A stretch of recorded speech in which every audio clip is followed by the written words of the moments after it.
Todos los días yo tengo 2, 3 y hasta 5 reuniones con las personas de los ámbitos más diversos. Jueces, narcotraficantes, políticos, empresarios y la chismosa de tu barrio. Sí, la chismosa de tu barrio habla conmigo.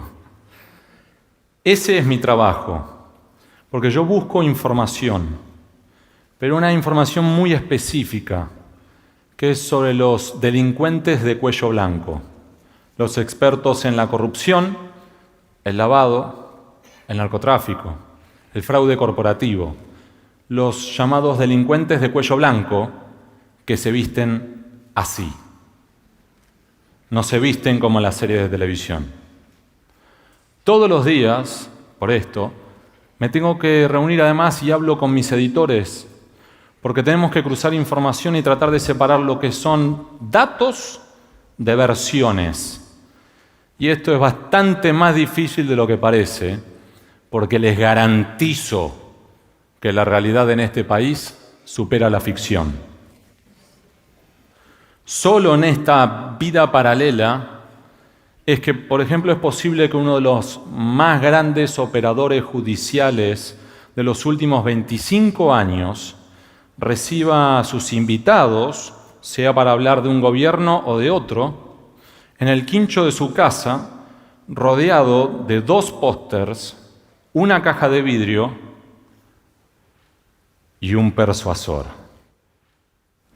Póster número 1, Al Pacino en Cara Cortada. Póster número 2, Marlon Brando en El Padrino. Caja de vidrio con un teléfono celular dorado. ¿Recuerdan los viejitos, los zapitos? Que cuando le preguntás te dice, ese era el teléfono celular que yo solo usaba con el número 1. El día que el número 1 murió, decidí que este teléfono no se podía volver a tocar. Y el persuasor es un bate de aluminio de 1,20 m que él mismo aclara que es para que, si alguno de sus invitados se desubica, ponerlo en orden. Este señor es apenas uno de los que se mueven por los sótanos de la Argentina. En estos sótanos es donde yo trabajo. En estos sótanos, de hecho, aclaro que este hombre no es ni siquiera de los más bravos, pero en estos sótanos se definen algunos de los asuntos más graves y sensibles de la vida institucional de la Argentina de los últimos 25 o 30 años. Y es allí, en lugares como este, donde se guardan algunos de los secretos más incómodos del poder. Les voy a contar uno. En la Argentina, si vos, cualquiera quiere competir por la presidencia, va a necesitar $100 millones. Repito la cifra, sí, son $100 millones. Uno dice, es muchísimo. Si querés competir para intendente de Escobar o de La Plata, necesitas entre $500.000 y $1 millón. En algunas ciudades, el comprar tu puesto para el tercer lugar en la lista de concejales de una ciudad mediana cuesta $100.000. Y aclaro algo, esto lo saben todos, Esto no es algo que es muy difícil de conseguir. Lo saben los políticos, lo saben los empresarios, lo saben los narcos, lo saben todos. De hecho, como lo saben también los organismos de control que deberían controlar. Por eso, el año que viene nosotros vamos a encarar una campaña presidencial. Salvo que o la economía o alguna reforma legislativa de último momento o que las investigaciones judiciales que ahora tenemos en marcha modifiquen esto, todo aquel que quiera competir por la presidencia, llegar a la Casa Rosada, necesita $100 millones. Por eso es que solemos definir al financiamiento electoral como el pecado original de la política. Arrancaste pecando. Vos podés tener muy buenas intenciones, grandes ideas, los pies los vas a tener que llenar de barro. ¿Qué significa esto en la práctica? Que por arriba de la superficie podés tener candidatos que compiten entre sí, debaten, y por debajo de la superficie podés tener que un candidato financie la campaña de otro porque le muerde votos a su principal contendiente. Y este, que no es estúpido, a su vez financia la campaña de otro para morderle votos a su principal rival.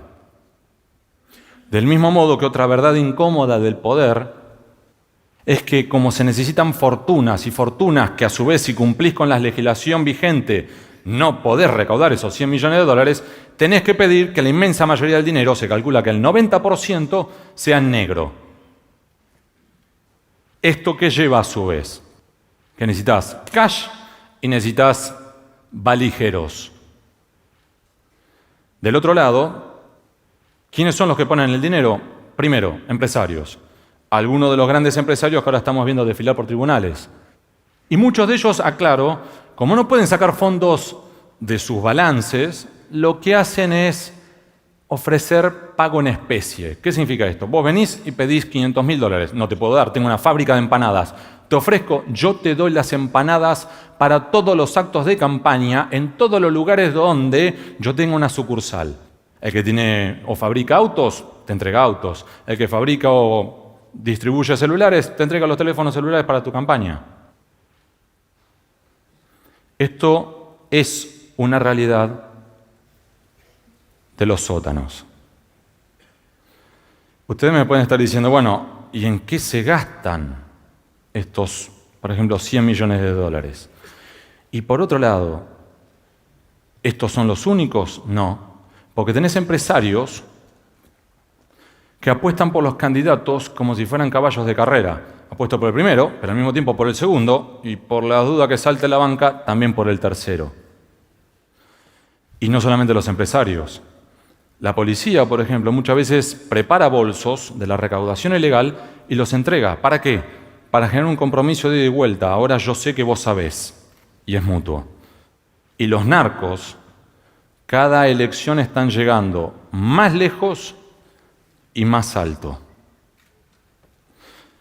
Y por el lado de los gastos, dos son los grandes rubros cuando hablamos nosotros con los equipos de campaña fuera de micrófono y hablamos en serio. El primero, la impresión de boletas electorales y los fiscales. El segundo, los periodistas y los medios de comunicación. Rubro 1. En el mundo se calcula que vos necesitas 1.3, repito, 1.3 boletas electorales por persona. En la Argentina, 5, porque te las roban. Con una combinación adicional, si te roban las boletas, vos tenés que estar preparando todos los fiscales. Y vos decís, bueno, no puede ser tanto dinero, si además son voluntarios. Sí, serán voluntarios, pero los tenés que capacitar, los tenés que llevar al centro de votación, tienen que tener un jefe superior, que tiene que tener un teléfono celular, le tenés que dar una vianda y los tenés que traer de vuelta. Multipliquen esto por 95.000 mesas electorales, que son las que tuvimos en 2015, van a ser más ahora en 2019. Y por el otro lado, medios de comunicación y periodistas. Este es uno de los rubros más caros.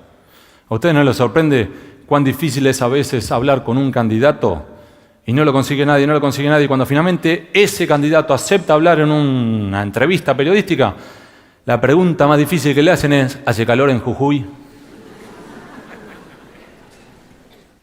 La entrevista más cara de 2015 costó $42.000, dicho por ellos, ¿sí? Por los equipos de campaña. Ahora, me centré en el financiamiento electoral y estos son los usos y costumbres de los sótanos de este sector. Que a su vez esto está dentro de un entramado que incluye mucho más. Porque también incluye, por ejemplo, a los policías que mencioné antes, con un dato adicional. Hay muchas comisarías que se licitan, se subastan, se rematan. Se la queda el comisario que ofrezca más dinero. Entonces, yo ofrezco por tal comisaría pagar $100.000 por mes.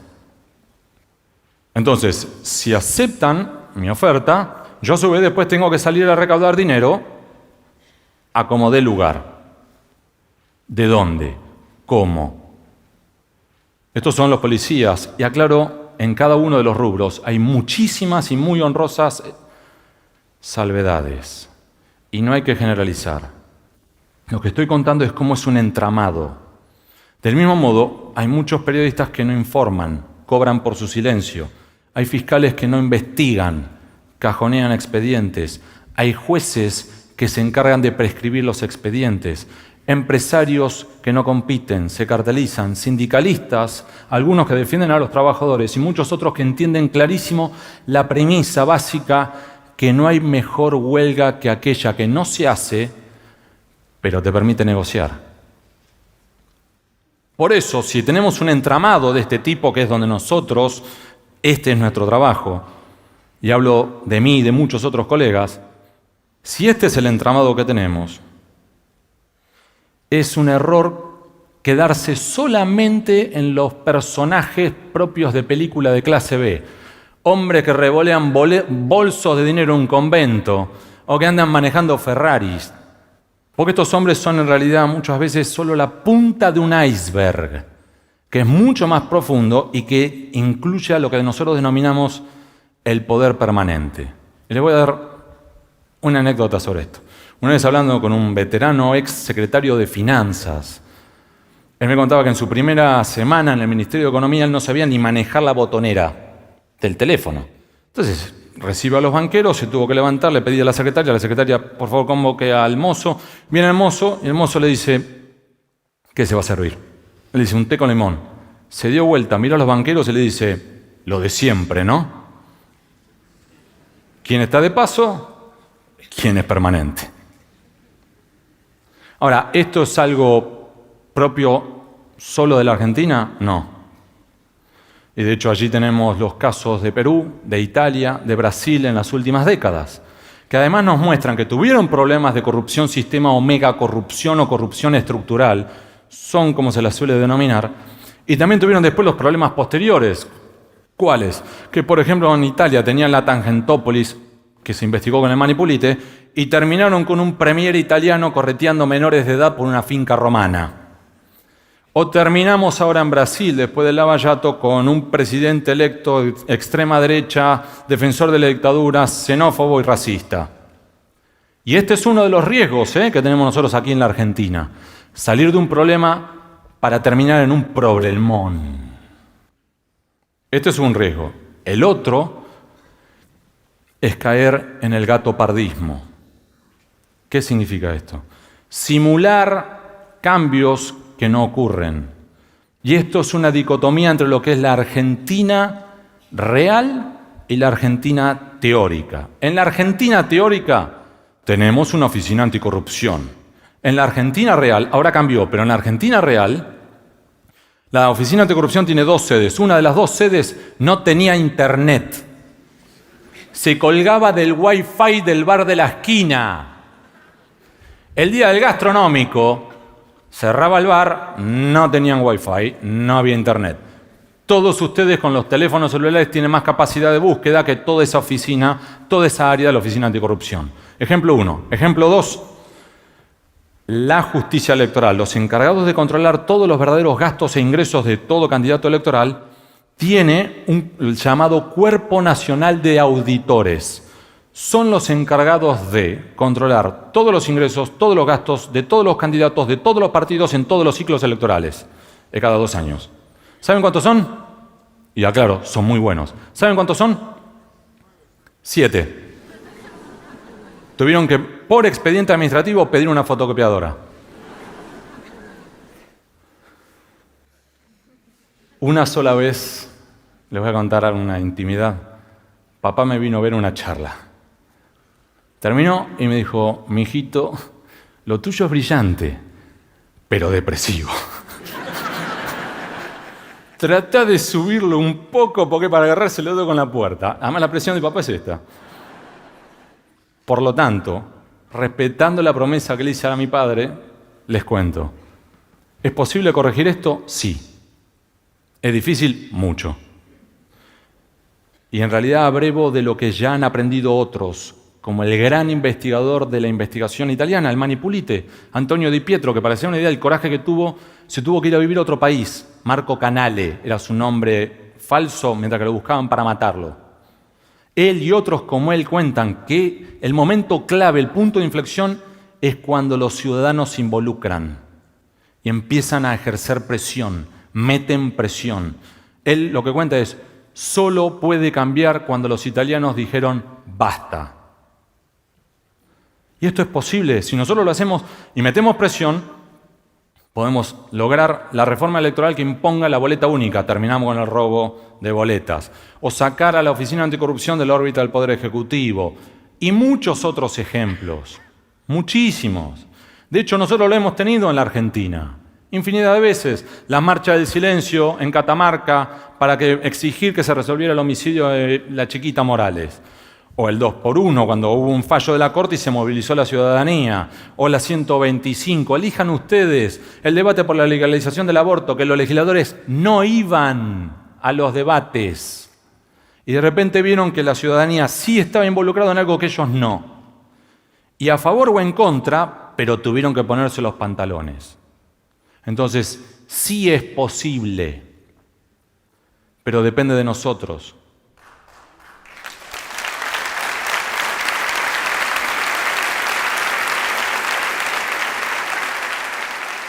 Porque va a depender de nosotros y va a depender de meter mucha presión, es que es clave el esfuerzo cotidiano.